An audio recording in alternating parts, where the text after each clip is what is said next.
அல்லேலூயா. ராத்திரி வேளையில் கூட பிரியமானவர்களே, மறுபடியும் உங்களை சந்திப்பதில் ரொம்ப மகிழ்ச்சியா இருக்குது.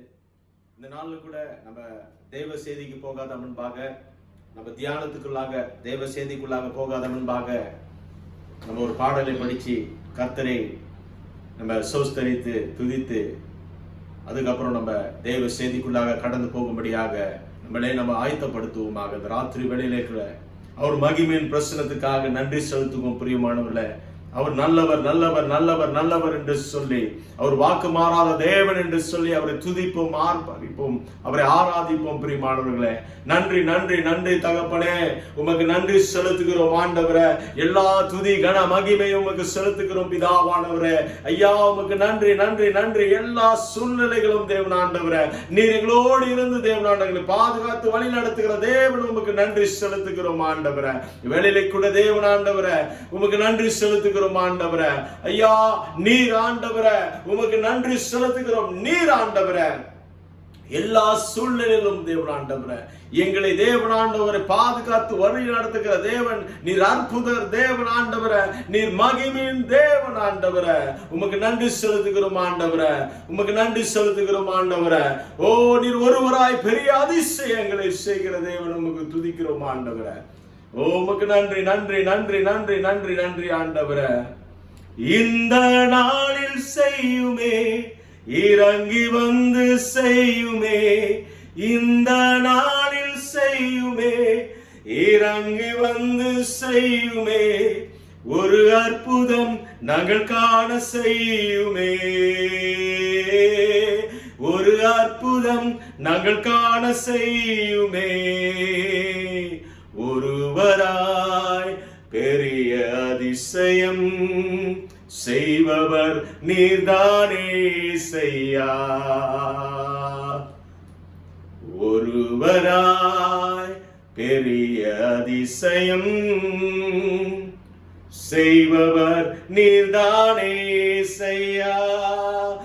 இந்த நாளில் செய்யுமே, இறங்கி வந்து செய்யுமே, இந்த நாளில் செய்யுமே, இறங்கி வந்து செய்யுமே, ஒரு அற்புதம் நாங்கள் காண செய்யுமே,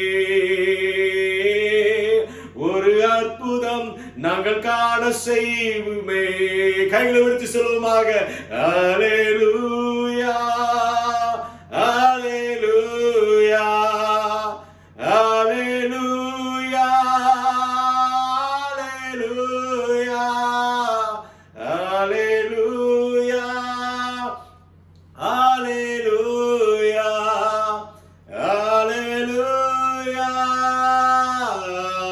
அல்லேலூயா. இந்த நாளில் செய்யுமே, இறங்கி வந்து செய்யுமே, இந்த நாளில் செய்யுமே, இறங்கி வந்து செய்யுமே, ஒரு அற்புதம் நாங்கள் காண செய்யுமே, ஒரு அற்புதம் நாங்கள் காண செய்யுமே. அல்லேலூயா அல்லேலூயா அல்லேலூயா அல்லேலூயா அல்லேலூயா அல்லேலூயா அல்லேலூயா அல்லேலூயா அல்லேலூயா. பிரியமானவர்களே, அப்படியே தேவனுடைய துதிப்புமாக இந்த ராத்திரி வேளையிலே கூட ஒரு அற்புதத்தை எதிர்பார்த்திருக்கிறவர்களை நோக்கி தேவன் சொல்லுகிற வார்த்தை என்னதுதான், அற்புதங்களை செய்ய வல்ல தேவன், நான் உங்கள் மத்தியில் இறங்கி வந்து அற்புதங்களை காண செய்வேன் என்று சொல்லும்படியாக அவருக்கு நோக்கி பாபமாக தேவன் இந்த ராத்திரி வேளையிலே நோக்கி பார்க்குவோமாக. ஒரு எதிர்பார்ப்போடு இருக்கிற வேளையிலே கூட தேவன் நமக்கு வேலை இருக்கிற கிருபையினால் தயவினால அவர் நம்மளுக்கு ஒரு அற்புதங்களை செய்கிற தேவனா இருக்கிறார். பிரியமானவரே, அவருக்கு நன்றி செலுத்துவோம். அல்லேலூயா அல்லேலூயா அல்லேலூயா அல்லேலூயா அல்லேலூயா அல்லேலூயா அல்லேலூயா. ஆம் பிரியமானவர்களே, ராத்திரி வேளையிலே கூட இந்த ஜெப கூட்டத்துக்கு நம்ம வந்திருக்கிறோம். மெய்யாக தேவன் தாமே நம்ம ஏறெடுக்கிற ஒவ்வொரு விண்ணப்பத்தையும் தேவன் பதில் கழிக்கும்படியாக, பதில் கொடுக்கும்படியாக வந்திருக்கிறோம். பிரியமானவர்களே, ராத்திரி வேளையிலே கூட என் தேவனால் கூடாத காரியம் ஒன்றும் இல்லை. அவர் அற்புதங்களையும் அதிசயங்களும் செய்கிற தேவன், இன்றும் என்றும் மாறாத தேவன் நம் தேவன். பிரியமானவர்களே, ராத்திரி வேளையிலே கூட கண்களை மூடி ஜெபம் பண்ணுவோமாக. தேவ வசனத்துக்கு போகாத முன்பாக தேவனை நோக்கி பார்ப்போம். நம்ம இதயத்தை ஆயத்தப்படுவோம். பிரியமானவர்களே, நன்றி செலுத்துகிறோம் பிதாவே. ராத்திரி வேளையிலே கூட தேவன் ஆண்டவரே, உன் தயவு மேன்மைக்காக நன்றி செலுத்துகிறோம். ஒரு கூட்ட ஜனங்களாக உம்மை நோக்கி பார்க்கிறோம். இந்த ராத்திரி வேளையிலே கூட பிதாவே, நீர் ஆண்டவரே எல்லா சூழ்நிலையிலும் ஆண்டவரே எங்களை போஷிக்கிற தேவன், எங்களை வழி நடத்துகிற தேவன். இந்த வேளையிலே கூட தேவன் அந்த செய்தியை கேட்கிற ஒவ்வொருத்தரும் தேவன் ஆண்டவரே பலனடையும்படியாக, என் தேவனின் தேவைகளை சந்திப்பார் என்று சொல்லும்படியாக நீர் ஆண்டவர்களோடு பேசும்படியாக ஜெபிக்கிறேன். இயேசுவின் நாமத்தில் ஜெபிக்கிறோம் நல்ல பிதாவே. ஆமென், ஆமென், ஆமென். ஹல்லேலூயா. ராத்திரி வேளையில இருக்கிறவங்களை சந்திப்பதில் ரொம்ப மகிழ்ச்சியா இருக்குது. ஒரு சிறிய ஒரு செய்தி உங்கள் மத்தியில் பகிர்ந்து கொள்ளும்படியாக இந்த காரியத்தை நான் பேசும்படியாக இந்த நேரத்தில் கூட இந்த நல்ல ஸ்லாக்கியத்தை கொடுத்த நம்ம தலைமை போதகருக்காக நன்றி செலுத்துகிறேன். இந்த ராத்திரி வேளையில கூட எதை பத்தி நான் பேச போறேன்னா, எலியாவை குறித்து சில காரியங்கள் நான் பேச போறேன். ஒரு 3 காரியம் பேச போறேன் எலியாவை குறித்து. என்னன்னா, நீங்க பாக்குறோம் அநேக சூழ்நிலைக்குள்ளாக நம்ம கடந்து போகிறோம். ஹல்லேலூயா. அநேக தேவைகள் இருக்குது, அநேக காரியங்களை நம்ம எதிர்பார்த்திருக்கிறோம். வாழ்க்கையில நடக்குமா நடக்காதா அப்படின்னு எதிர்பார்த்து கொண்டு இருக்கிற வேலையில கூட இன்னைக்கு நம்ம என்னத்தை பத்தி பார்க்க போறோம்னா, தேவன் நம் தேவைகளை அறிந்த தேவனாக இருக்கிறார். ஹல்லேலூயா. மெய்யாக பிரியமானவர்களே, தேவன் நம் தேவைகளை அறிந்த தேவனாக இருக்கிறார். எத்தனை பேர் விசுவாசிக்கிறீங்க? எத்தனை பேர் நம்புறீங்க? தேவன் நம் தேவைகளை அறிந்த தேவனாக இருக்கிறார். இங்க பாக்குறோம், நம்ம 3 காரியத்தை நம்ம இந்த ராத்திரி வேளையில பார்த்து சுருக்கமா நம்ம டிவோஷனுக்கு, ஹல்லேலூயா, நம்ம சிந்தைக்கு எட்டும்படியாக ஒரு 3 காரியம், நம்ம தியானத்துக்குள்ளாக ஒரு 3 காரியம், மிக சுருக்கமாக ஒரு 3 காரியம் நம்ம நினைவுக்கு வரும்படியாக நான் பேச போகிறேன். ஹல்லேலூயா. முதல் காரியம் என்னன்னா, தேவன் அவரை தேடுகிற பிள்ளைகளை, அவரை சார்ந்திருக்கிற பிள்ளைகளுக்கு எப்படியாக அவர் தேவைகளை சந்திக்கிறார்னா, தேவன் நம்மளை எப்படியாக நம்ம தேவைகளை சந்திக்கிறார்னா, இயற்கை மூலியமாக. இயற்கை. ஹல்லேலூயா. இது என்ன விசித்திரமா இருக்கும் உங்களுக்கு. சில நேரத்தில் நம்ம நினைக்கலாம், எப்படி தேவன் இயற்கை மூலியமாக நம்மள தேவைகளை சந்திக்க போறார் அப்படின்னு பார்க்கும்போது, இங்க பாக்குறோம் நம்ம 1 ராஜாக்கள் 17வது அதிகாரத்துல 2வது வசனத்துல நம்ம பார்த்தோமா, ஒரு நபரை பத்தி பார்க்கிறோம், எலியாவை பத்தி பார்க்கிறோம். ஹல்லேலூயா. இந்த காரியமானது, இந்த 3 காரியமானது, நான் பேச போகிற 3 காரியமானது எலியா வாழ்க்கையில நடந்த ஒரு காரியம். ஹல்லேலூயா. முதல் பார்க்கிற என்னன்னா, எலியாவோட வாழ்க்கையில தேவன் இயற்கை மூலியமாக ஒரு அற்புதத்தை செய்கிறார். அவன் தேவைகளை சந்திக்கிறார். ஹல்லேலூயா. எடுத்து படிப்புமாக. பின்பு கர்த்தருடைய வார்த்தை அவனுக்கு உண்டாயிற்று. பாருங்க, பின்பு கர்த்தருடைய வார்த்தை அவனுக்கு உண்டாயிற்று. அவர், நீ இவ்விடத்தை விட்டு கீழ்த்திசையை நோக்கி போய் யோர்தானுக்கு நேராயிருக்கிற கேரீத் ஆற்றண்டையில் ஒளிந்து கொண்டிரு. அந்த ஆற்றின் தண்ணீரை குடிப்பாய். இங்க பாருங்க, அந்த ஆற்றின் தண்ணீரை குடிப்பாய். அங்கே உனக்கு போஷிக்கும்படியாக ஒரு காகத்தை கட்டளையிடுவேன் என்று தேவன் சொல்லுகிறார். ஹல்லேலூயா. இந்த காரியத்தை நம்ம பார்க்கும்போது அநேக நேரத்துல நம்ம தேவைகளை தேவன் விசித்திரமான முறையில, மிகவும் அற்புதமான முறையில வழி நடத்தி நம்ம தேவைகளை சந்திக்கிற தேவனாக இருக்கிறார். பிரியமானவர்களே, அநேக நேரத்துல நம்ம அங்கலாய்த்து கொண்டு இருக்கிறோம், என் தேவைகளை யார் சந்திப்பா, என் தேவைகளை யாருக்கு தெரியும், என் தேவையை யார் பார்க்கிறா அப்படின்னு நம்ம அங்காலத்து இருக்கிற வேலையில கூட இங்க பார்க்கிறோம். முதல் காரியமானது, தேவனோட வார்த்தை அவனுக்கு உண்டாகி அங்க போகிற வேலையில கூட அங்க பார்க்கிறோம், அந்த நதியின் தண்ணீரை இயற்கை மூலியமாக அவன் அதை குடிக்கும்படியாகவும், ஒரு காகத்தை இயற்கை மூலியமாக, ஒரு காகத்தின் மூலியமாக அவனுக்கு போஜனை கொடுக்கும்படியாகவும் தேவன் கட்டளை இருக்கிறார். பிரியமானவர்களே, தேவன் மிகவும் வல்லமை உள்ள தேவன். பிரியமானவர்களே, மிக அதிசயம் உள்ள தேவன். ஹல்லேலூயா. பார்க்கிறோம், தண்ணீரை கொடுக்கிறார், ஆகாரத்தை போஷிக்கிறார். எது மூலியமானா ஒரு இயற்கை மூலியமாக இதை செய்கிற தேவன் நம் தேவன் பிரியமானவர். அதனால நம்ம ஒருபோதும் வருத்தப்பட வேண்டாம், ஒருபோதும் கலங்க வேண்டாம். எதை குறித்து எதை கொண்டு தேவன் நம்மளை போஷிப்பார் என்று சொல்லி நம்ம கலங்கவே வேண்டாம் பிரியமானவர்களே. ஏன்னா தேவனால் இயற்கை மூலியமாக கூட நம்மளை போஷிக்க முடிகிற ஒரு காரியத்தை நம்ம வேதத்தில் பார்க்கிறோம். இது பொய்யல்ல, இது உண்மையாக நடந்த ஒரு சம்பவம். அதனாலதான் நான் சொன்னேன், முதல் காரியத்தை நம்ம பார்க்கும் போது தேவன் அற்புதமாக இயற்கை மூலியமாக எலியாவை போஷித்த தேவன் நம்மளை போஷிக்க வல்லமை உள்ளவராக இருக்கிறார் பிரியமானவர்களே. சோ அதனால கலங்க வேண்டாம். தேவன் எப்படியாக நம்மளை போஷிக்க போறார் என்று நம்ம கலங்கவே வேண்டாம். ஏன்னா தேவன் இயற்கை மூலியமாக நம்மளை போஷிக்கிற தேவன். ஹல்லேலூயா. அங்க பார்க்கிறோம், ஒரு காகத்தை கொண்டு போஷித்த தேவன். ஹல்லேலூயா. எலியாவை போஷித்த தேவன் இயற்கை கொண்டு நம்மளையும் போஷிக்க வல்லமை உள்ளவராக இருக்கிறார்.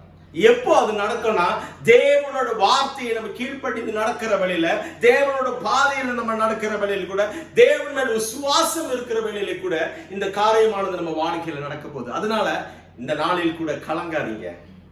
எதை கொண்டு தேவன் நம் தேவைகளை சந்திப்பார் என்று, எந்த ஒரு காரியத்தை கொண்டு தேவன் நம்மளை போஷிப்பார் என்று நம்ம கலங்க வேண்டாம். ஏன்னா இங்க தெளிவாக போட்டிருக்குது, தேவன் இயற்கையை கொண்டு எலியாவை போஷித்த தேவன். அதே நேரத்தில் கூட இரண்டாவது காரியத்தை பத்தி என்ன பார்க்க போறோம், இயல்மை, இல்லாமையில் மத்தியில கூட தேவன் நம்மளை போஷிக்கிற தேவனா இருக்கிறார். நீங்க யோசிக்கலாம், எப்படி இல்லாமையை கொண்டு தேவன் நம்மளை போஷிக்க முடியும் அப்படின்னு நம்ம யோசிக்கலாம். அங்கதான் இல்லையே, எப்படி தேவன் நம்மளை போஷிக்க போறார் அப்படின்னு நம்ம யோசிக்கலாம். இல்லாத இடத்துல உண்டாக்குற தேவன் தான் நம் தேவன். ஹல்லேலூயா. ஒன்றும் இல்லாத போல இருக்கிற ஒரு சூழ்நிலையை அதை மாற்றுகிற தேவன் தான் நம் தேவன். ஹல்லேலூயா. அநேக நேரத்தில் வேதத்தில் பார்க்கிறோம், இல்லாத ஒரு காரியத்தை உண்டு பண்ணுகிற தேவன் நம் தேவன். ஹல்லேலூயா. மெய்யாக சொல்லுகிறேன், காணா ஒரு கல்யாணத்துல கூட அங்க திராட்சை ரசம் தீர்ந்து போன நேரத்துல கூட தண்ணீர் மூலமாக மிக சிறந்த திராட்சை ரசத்தை உண்டாக்கின நம் தேவன். ஹல்லேலூயா. அதனாலதான் இந்த இல்லாமையில கூட தேவன் நம்மளை போஷிக்க வல்லமை உள்ளவராக இருக்கிறார். பிரியமானவர்களே, நீங்க கேட்கலாம் எங்க இது நடந்திருக்குன்னு. அதே 14வது அதிகாரத்துல நீங்க பாத்தீங்கன்னா 11வது வசனத்துல இருந்து 14வது வசனம் வரைக்கும் இங்க எலியா ஒரு விதவை வீட்டுக்கு போறாரு. எலியா எங்க போறாரு? ஒரு விதவையின் வீட்டுக்கு போறாரு. அங்க பார்க்கிறோம், அந்த விதவையோட சூழ்நிலை என்னன்னா, இல்லாத, அவங்களுக்கு இருக்கிறதே கொஞ்சம் தான், இல்லாமையாக இருக்கிறாங்க. ஆனா அதே சூழ்நிலையை கொண்டு, அந்த இல்லாமையின் சூழ்நிலையை கொண்டு எலியாவை போஷித்த தேவன் தான் என் தேவன். ஹல்லேலூயா. ஹல்லேலூயா. அந்த காலகட்டத்தில் நம்ம பார்க்கிறோம், அநேக தேவைகள் மத்தியில் இருக்குது, நம்ம நாட்டில் இருக்குது, உலகெங்கும் அநேக தேவைகளோட மக்கள் தவித்துக் கொண்டு இருக்கிற அந்த வியாதியின் தாக்குதல் நிமித்தமாக அநேக இழப்புகள், அநேகர் இல்லாமையாக நம்ம பார்க்கிறோம். அன்னைக்கு கூட ஒரு செய்தி படிச்சேன், சிங்கப்பூர்ல ஒரு பெரிய பில்லியனர், அவரு என்ன முதலாளி, அவரு பில்லியனர், அவரே பேங்க்ரப்சி டிக்ளேர் பண்ணிட்டாராம் சிங்கப்பூர்ல. அப்ப நம்மளா ஏமாத்துறோம். ஆனாலும் தேவன் மேல் விசுவாசம் கொண்டு இருக்கிற நம்மை தேவன் போஷிக்கிற தேவனாக இருக்கிறார். இது ஒரு காரியம் குறையாதபடிக்கு நம்மளை போஷிக்கிறவராக இருக்கிறார். அதை எடுத்து நம்ம படிப்போம் அந்த வசனத்தை. 1 ராஜாக்கள் 17வது அதிகாரத்துல 11வது வசனத்துல, கொண்டு வர அவள் போகிற போது அவன் அவளை நோக்கி கூப்பிட்டு, கொஞ்சமும் அப்பமும் உன் கையில் எனக்கு கொண்டு வா என்றான். இங்க பாருங்க, கொஞ்சமும் அப்பமும் எனக்கு கொண்டு வா என்று யாரு கேட்கிறா? எலியா கேட்கிறாரு. அங்க திருப்பி மறுபடியும் கீழே படிச்சோம்னா, அதுக்கு அவள் பானையில் ஒரு புடி மாவும் களையத்தில் கொஞ்சமும் எண்ணெய் தான் இருக்குதான். ஒரு புடி மாவு தான் இருக்குது, கொஞ்சோடு எண்ணெய் தான் இருக்குது. அப்ப இவங்களோட சூழ்நிலை என்னன்னா, இல்லாமையான ஒரு சூழ்நிலை. அங்க இருக்கிறதே கொஞ்சம் தான். ஆனா இந்த கொஞ்சமா இருக்கிற சூழ்நிலையை கொண்டு தேவன் எலியாவை போஷித்தார். ஹல்லேலூயா. ஹல்லேலூயா. இதுதான் நம் தேவன் பிரியமானவர்களே. இல்லாமை போல இருக்கலாம், இல்லாம இருக்கலாம். ஆனாலும் அந்த இல்லாமையின் மத்தியிலும் தேவன் நம்மளை போஷிக்கிற தேவனா இருக்கிறார். பிரியமானவர்களே, தொடர்ந்து அந்த வசனத்தை படிப்புமாக. என்னிடத்தில் ஒரு அடையும் இல்லை என்று உம்முடைய தேவனாகிய கர்த்தருடைய ஜீவனை கொண்டு சொல்கிறேன். இதோ நானும் என் குமாரனும் சாப்பிட்டு செத்து போக அது எனக்கும் அவனுக்கும் ஆயத்த பண்ண ஆயத்தப்படுத்துகிறதுக்கு 2 விறகு பொறுக்கியிருக்கிறேன். 2 விறகு பொறுக்கியிருக்கிறேன். என்னத்துக்கு? இந்த கொஞ்சோண்டு எண்ணெயை வச்சு, இந்த கொஞ்சோண்டு மாவை வச்சு அப்பத்தை செஞ்சு சாப்பிட்டு சாகலான்னு முடிவு எடுத்துட்டாங்க. ஏன்னா இல்ல அவங்க கிட்ட இருக்கிறது அதுதான். ஆனால் அதுக்கப்புறம் என்ன நடந்துச்சு பாருங்க. இந்த இல்லாமையை கொண்டு தேவன் அவர்களுக்கு கட்டளை, எலியாவுக்கு அவர்களுக்கு கட்டளையிட்டது போல அவர்கள் செய்யும் போது, விசுவாசத்தில் அவர்கள் செய்யும் போது அந்த இல்லாமையை தேவன் என்னாக மாத்துறாரு? நிறைவாக மாத்துகிறார். பாக்குறோம் அங்க அந்த இடத்துல எண்ணெயும் மாவும் குறையாதபடிக்கு தேவன் அங்க ஒரு அற்புதத்தை செய்கிறதை நம்ம பார்க்கிறோம். பிரியமானவர்களே, ஹல்லேலூயா. முதல் காரியத்தை நம்ம பார்த்தோம், இயற்கையை கொண்டு தேவன் அற்புதம் செய்கிற தேவன். இங்க 2வது காரியம் பார்க்கிறோம், அவங்க கிட்ட இருக்கிறதே கொஞ்சம் தான், இல்லாமையான ஒரு சூழ்நிலை இருக்கிறாங்க. அந்த இல்லாமையின் சூழ்நிலையை கொண்டு தேவனோட ஊழியக்காரன் சொல்லுகிற வேளையில கூட, அவர்கள் விசுவாசமாக அதை செய்கிற வேளையில கூட அவர்கள் அப்பமும் தண்ணீரும் ஆசீர்வதிக்கப்படுகிறது. அங்க எண்ணெய் ஆசீர்வதிக்கப்படுது, அங்க அவர்களோட மாவை தேவன் ஆசீர்வதிக்கிறார். எப்படா? இந்த இல்லாமையின் மத்தியில தேவன் ஊழியக்காரனுக்கு கீழ்ப்படிந்து அவருக்கு அந்த போஜனத்தை கொடுக்கும் போது, அந்த ஆகாரத்தை கொடுக்கும் போது தேவன் அவர்களை ஆசீர்வதித்தார். ஹல்லேலூயா. அவர் தேவையை சந்தித்தார். பிரியமானவர்களே, இங்க 2வது காரியம் என்னன்னா, தேவன் இல்லாமையின் சூழ்நிலையை கொண்டு நம்மளை போஷிக்கிற தேவன். அங்க பார்க்கலாம், சூழ்நிலையில அங்க கொஞ்சோண்டு தான் இருக்குது. ஆனா அந்த இல்லாமையின் சூழ்நிலையில கூட தேவன் அற்புதமாக எலியாவை போஷித்தார். எலியாவை போஷித்த தேவன் நம்மளையும் போஷிப்பார் என்று விசுவாசிங்க. பிரியமானவர்களே, தேவன் நம்மளை போஷிக்க வல்லவராக இருக்கிறார். ஹல்லேலூயா. இந்த ராத்திரி வேளையில கூட நம்ம பார்க்கிறோம், தேவன் அற்புத தேவன், நம்ம தேவைகளை அறிந்த தேவன். அவர் எப்படி வேணா நம்மளை போஷிக்கிற தேவன். ஹல்லேலூயா. முதல் பார்த்தோம் இயற்கை கொண்டு போஷித்தார். 2வது பார்த்தோம் இல்லாமையான சூழ்நிலை கொண்டு போஷித்தார். 3வது காரியத்தை நம்ம பார்க்கும்போது, அதே ராஜாக்கள்ல 19வது அதிகாரத்துல நம்ம 4வது வசனத்தை படிக்கும் போது அங்க பார்க்கிறோம், எலியா இவ்வளவு அற்புதங்களை செய்து பாகால் தீர்க்கதரிசிகளை தோற்கடித்து ஜெயம் கொண்ட எலியா அப்படியே சோர்ந்து போய் அந்த சூரிய செடியில் மத்தியில் உட்கார்க்கும் போது கூட அங்க பார்க்கிறோம், தேவ தூதர்களை கொண்டு தேவன் அவனை போஷித்து தேவன் மறுபடியும் அவன் போகும்படியாக தேவன் அனுப்புகிறதை பார்க்கிறோம். இங்க 3வது காரியத்தை என்னத்தை நம்ம பார்க்கிறோம்னா, பிரியமானவர்களே, தேவன் தேவ தூதர்களை கொண்டு நம்மளுக்கு போஷிக்கிற தேவனாக இருக்கிறார். ஹல்லேலூயா. தேவன் இயற்கையை மட்டுமல்ல, இல்லாமல் மத்தியும் அல்ல, தேவன் நம்மளை எப்படி போஷிக்கிறார்னா, 3வது காரியமானதை நம்ம பார்க்கும்போது அவர் தேவ தூதர்களை கட்டளையிட்டு நம்மளுக்கு போஷிக்கிற தேவனாக இருக்கிறார். பிரியமானவர்களே, ஆகையால் எதை உண்போம் எதை குடிப்போம் நம்ம கவலைப்படவே வேண்டாம். ஏன்னா நம்மளை படைத்த தேவன் இருக்கிறார்ல, அவருக்கு தெரியும் எந்த நேரத்துல நம்மளை போச்சு. எடுத்து படிப்போம் அந்த வசனத்தை. 1 ராஜாக்கள் 19வது அதிகாரம் 4வது வசனத்துல இருந்து. அவன் வனாந்தரத்தில் ஒரு நாள் பிரயாணம் போய், இங்க பாருங்க, வனாந்தரத்தில் ஒரு நாள் பிரயாணம் போய் ஒரு சூரிய செடியின் கீழே சாக வேண்டும் என்று போய், போதும் கர்த்தாவே, என் ஆத்துமாவை எடுத்துக்கொள்ளுங்க, நான் என் பிதாவை பார்க்கிலும் நல்லவன் அல்ல என்று சொல்லி ஒரு சூரிய செடியின் கீழ் படுத்துக்கொண்டு நித்திரை பண்ணினான். இங்க ஒரு சூரிய செடியின் கீழே படுத்துக்கொண்டு நித்திரையா இருக்கும் போது நம்ம பாக்குறோம் என்ன நடக்குதுன்னு படிங்க. அப்பொழுது ஒரு தூதன் அவனை தட்டி எழுப்பி எழுந்திருந்து போஜனை பண்ணி என்றான். அவன் விழித்து பார்க்கிற போது இதோ தலையில் சுடப்பட்ட அடையும், ஆமா, ஒரு பாத்திரத்தில் தண்ணீரும் அவன் தலைமாட்டில் இருந்தது. அப்பொழுது அவன் புசித்து திருப்பி கொடுத்து படித்துக் கொண்டான். கர்த்தருடைய தூதன் கர்த்தரை திருதூதன் மறுபடியும் வந்து இரண்டாம் தரம் வந்து அவரை தட்டி எழுப்பி எழுந்திருந்து போஜனம் பண்ணு பண்ண வேண்டிய பிரயாணம் பாருங்க, நீ பண்ண வேண்டிய பிரயாணம் வெகு தூரம் என்றார். ஹல்லேலூயா. இந்த காலகட்டத்தில் நம்ம பார்க்கும்போது முதல் தடவை ஆகாரத்தையும் தண்ணீரும் அங்க உண்டு பண்ணி, இரண்டாவது தடவை அதே தூதன் வந்து எழுந்து புசித்து பலன் கொள்ளு, நீ போகும் இடம் வெகு தூரமாய் உண்டு அப்படின்னு. ஹல்லேலூயா. இதே தான் பிரியமானவர்களே, நம்ம தேவனுக்காக சாதிக்க வேண்டிய காரியங்கள் அநேக அநேக அநேக இருக்குது. அதனால சோர்ந்து போயிட வேண்டாம்.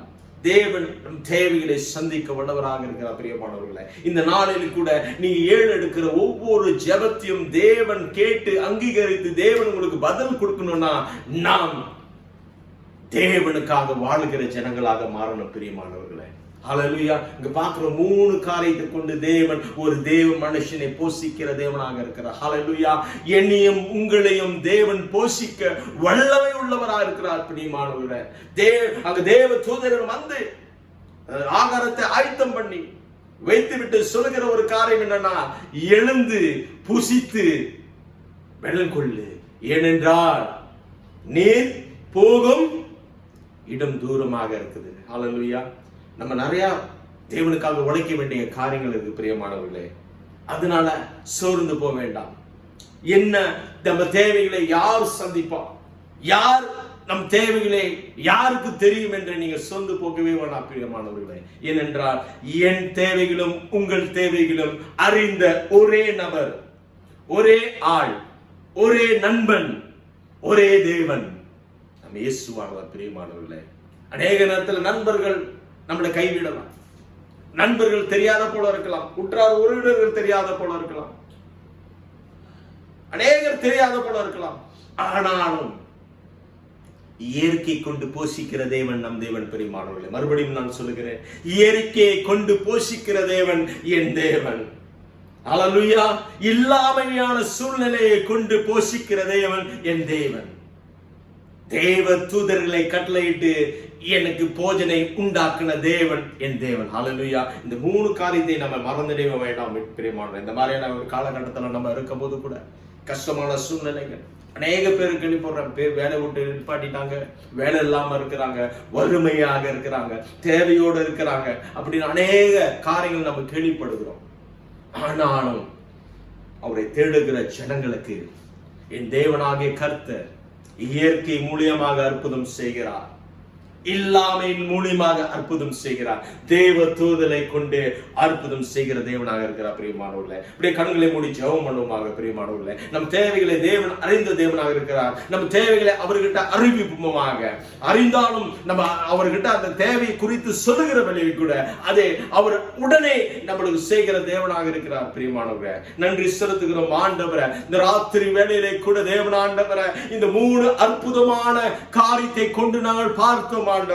நீர் எலியாவை இயற்கை மூலமாக போஷித்த தேவன், நீர் எலியாவை இல்லாமல் மத்தியில் போஷித்த தேவன், நீர் எலியாவை தேவன் ஆண்டவரே, ஆமாண்டவரே, தேவ தூதர்களை கொண்டு போஷித்த தேவன் ஆண்டவரே. இதே போல தேவன் ஆண்டவரே, இங்கு தேவையாக இருக்கிற உன் ஜனங்களும் உன் பிள்ளைகளும் ஆனவர்களை தேவன் ஆண்டவரே, இதே மூலியமாக நீ போஷிக்கும்படியாக ஜெபிக்கிறேன். உமக்கு நன்றி செலுத்துகிறோம். நீர் ஆண்டவரே எங்கள் மத்தியில் இருப்பதற்காக உமக்கு நன்றி செலுத்துகிறோம். உன் தயவு கிருபை மேன்மைக்காக நன்றி செலுத்தி இயேசுவின் நாமத்தில் தேவன் ஆண்டவரே எல்லா